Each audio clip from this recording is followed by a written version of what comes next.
Hiya, welcome back again. Today I'm going to show you a lockdown recipe, low on supplies edition. Where I'm at right now had been under lockdown for 3 weeks, so I just grabbed everything I've got in my fridge and I made this one. Hopefully you will like the recipe. Thank you! I've got 2 duck eggs, but if you don't have this at home, you can always use chicken eggs instead of duck eggs, but probably you will need 3 or 4 chicken eggs, 2 cloves of garlic as well, 1 green chili pepper, 100 grams of pork as well.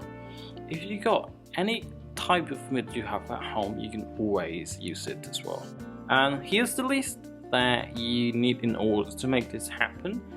First, just minced garlic, but if you have a blender, you can always use the blender to blend it as well. And after that, you can cut your green chili peppers into small pieces like you can see here, and then remove the seed from them. And after that, we can go and start to mince the pork, but if you have a blender at home, you can always use the blender as well. Then we can go and start to season the pork. Put 1 teaspoon of chopped garlic in, 1 teaspoon of sesame oil in, 1 teaspoon of sugar in, and then mix it a bit well. And after that, 1 teaspoon of soy sauce in and mix it a bit as well. And then put 1 teaspoon of seasoning powders in and mix it well. And the last part is black pepper, and then mix it well.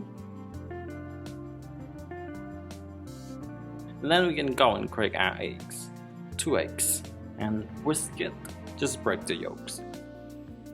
Then add half a teaspoon of seasoning powders in as well and stir it a little bit.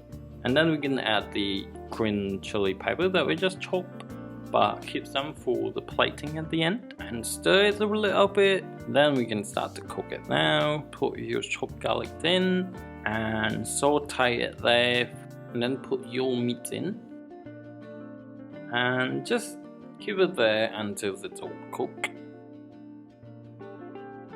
Then you can put the eggs in slowly like this. No, I'm kidding.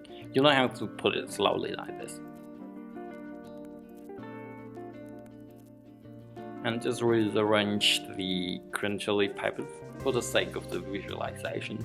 I always love to make sure that my food is visually pleasing. Probably has to do with my degrees in architecture. And check if this size is cooked, and then flip the egg and make sure the other side is cooked as well, and then it's done. And actually, after this is done, you can serve it, but you don't have to be this extra. But because, as I mentioned, I really love my food to look beautiful, so yeah, I do this. And this is probably the reason why I name it as egg pizzas as well, because it looks just like pizza. I place small pieces of eggs on a plate and then just decorate it with green chili peppers on top. Then I sprinkle roasted sesame seeds on top. And I had this egg pizza with this sauce called Xoxo sauce. It's sweet, sour and spicy. I will show you how to make this sauce in the next video. And thank you so much for continue watching this until the end. And I hope you will like this and subscribe, share it with your friends and family, and spread joys of cooking together. So I hope you will tune in, come back and watch those. Thank you. Bye.